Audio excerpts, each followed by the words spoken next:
Hi there, guys, and welcome to another episode of the Cover Zero Show with me, your host, Simon Conboy. Apologies for the lighting, it's a little bit later over here in the UK, but just going to continue ploughing on through the reviews of the first wave of free agency.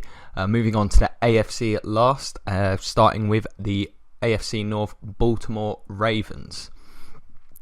So, Ravens last year, close to winning the division, had that dramatic game at Christmas with the Pittsburgh Steelers. To be honest, I think the Steelers are in a better spot than them right now. Not sure they've done too much damage in the playoffs. I feel like a bit of a middling team at this stage. I do feel like there is some work to be done. Defensively, pretty good. Need to get younger. A number of spots, of course, on the edges. Terrell Suggs, Elvis Dumervil, who's since been released. Very good against the run. Could do with another corner. Need to get younger at the safety spots, which they have looked to address. On the offense, there's not a huge amount there. Of course, they missed Kalichi Assembly. You will, anytime you lose a top player like that, it's going to have an effect. Very weak at the skill positions, particularly in the wake of Steve Smith's retirement. Brashad Perriman's not developed as they would have hoped. He's had some injuries, of course. And beyond that, not much at running back. The offense really struggled at times last year. Joe Flacco, I think at this point in his career, we can safely say, he's an above average starter, but he's not, on that level where he's going to carry the team, irregardless of what's around him, to success. His contract, of course, is a bit of an albatross on the team. They felt like an 8-8 kind of team, and there's a lot more work to be done, I think, in Baltimore than there has been in previous years.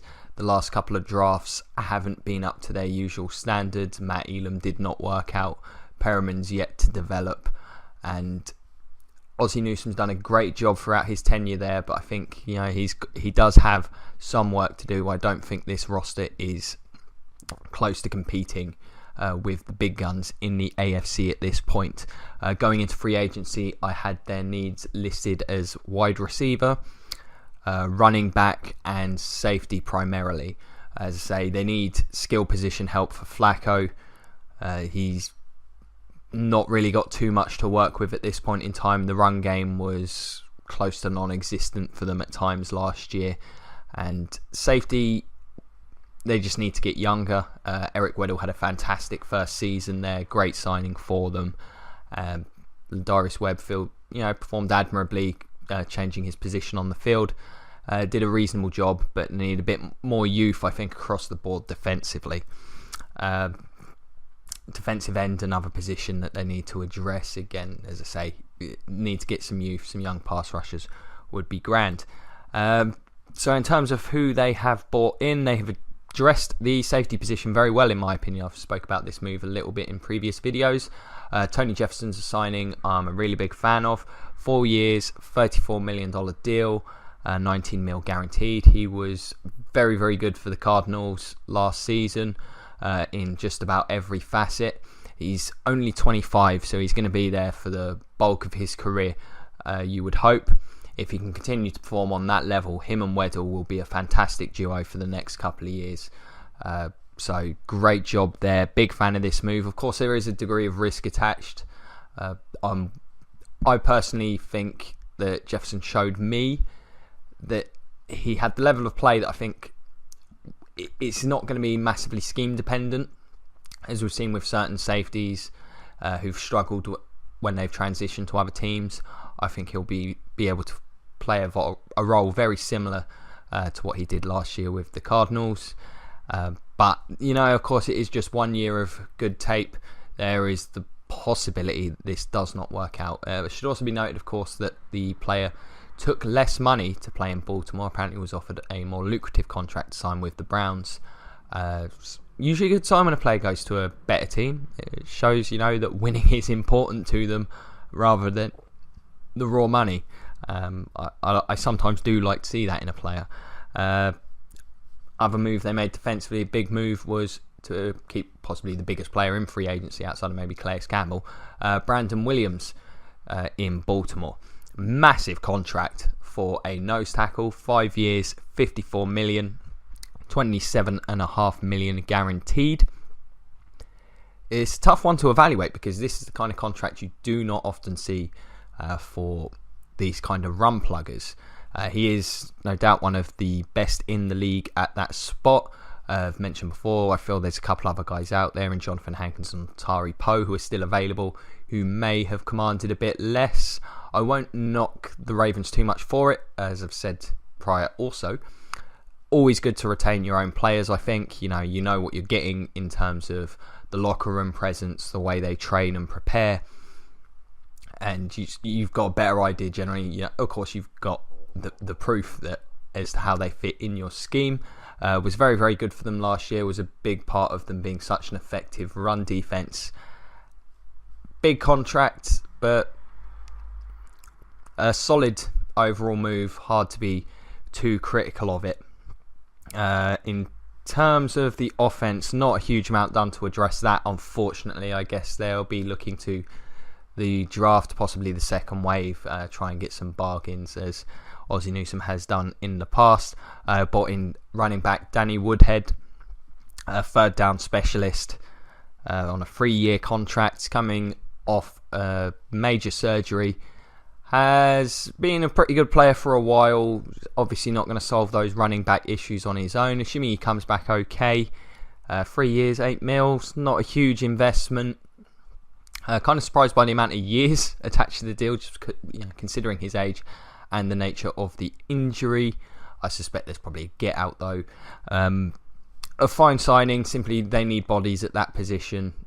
Whether they address it in the draft or get one of there's still, as I've said, a number of capable running backs in free agency. I don't think there's anyone who's going to turn up and become a definitive dominant number one unless Adrian Peterson can recapture past form. Similar situation with Jamal Charles, but this gives them a third down option, again, health precluding, so a perfectly reasonable signing. The contract's not going to affect their ability to sign anyone in the upcoming future. They also signed Ryan Mallett to be the backup to Joe Flacco. To some degree makes sense. A scheme fit, he's similar, big-armed, large quarterback, not particularly mobile, won't have to alter the scheme in particular if there's an injury that occurs. Hasn't really shown anything at this point in his career, but he is just being brought in to be a backup. In terms of the losses, mildly concerning to lose Ricky Wagner, one of the better right tackles in football. That one's going to hurt. They brought in the first round of last season, played okay on the left side. It does leave a hole on the offensive line that I think might be difficult to fill next season. Lost Vlad Ducasse as well, which will affect their depth at that spot. So that opens up to me a hole on the at the offensive tackle spot. Ronnie Stanley, that was the fella. He played solidly. Lost fullback Carl Juszczyk. I imagine Woodhead will step in and do a lot of what he did in terms of the receiving game from that spot. Can't blame him for losing him. He's one of the better players at the position in the league, but the money he got from San Francisco, Baltimore, understandably weren't going to offer that, and I cannot blame them. Kamar Aiken's still out there. He's made a few plays for them last season, but that I think was primarily a function of them not really having anybody else. So typically the Ravens, as I've said before, one of the more successful teams in recent history, generally a consistent playoff contender. These teams do not tend to be quite as active in free agency. They made the one splashy signing this year. It's a really good signing, as I say. I believe it attacks a need, gives them a young, talented player that sort of ticks all the boxes in terms of what they needed to try and do defensively.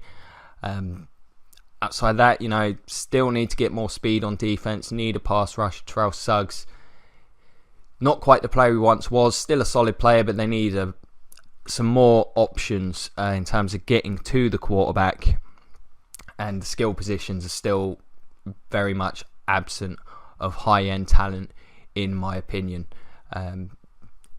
Be interested to see how Ozzy attacks it in the draft, of course. Pretty good draft for running backs, so I would expect them to target someone at some point.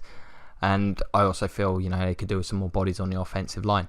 It might sound a bit negative. That's just considering, the Ravens have been so successful as of late. It's just I'm sort of looking up and down the roster. It's probably the weakest I've seen the team be in a while. As I say, first round draft picks haven't necessarily panned out for them the last few years. That can hurt anyone. Some of the second round as well. I think defensively, Matt Elam, Courtney Upshaw, Brown, the linebacker, Arthur Brown, that didn't work. So, depth and high-end talent has been affected in that regard. Perriman as well, these are all high draft picks that haven't worked. So it would explain why this roster is not looking as strong as it has in the past. I'm a firm believer in Ozzie Newsome though. He's been a fantastic personnel guy for a while. It'll be interesting to see if the Ravens can indeed turn it around and once again challenge for the AFC North next season. So, as always, guys, please get in touch. Let me know what you think. Do you think the Ravens are still a contender in the AFC? Or have they sort of slipped into that tier just below or perhaps even further down? Do you think they can recover next season? What do you think of Joe Flacco? Is he a guy that can carry this franchise to where it needs to be without much help? Let me know in the comments. I'll do my best to get back to all of you. Any suggestions for future shows, I'll do my best to get back to you and try and get those done. Like, share, subscribe, all that good stuff. Check out the Patreon, follow me on Twitter, check out the Facebook page. All those things be thoroughly appreciated. It's been a pleasure as always, and as you guys know, go Bucks.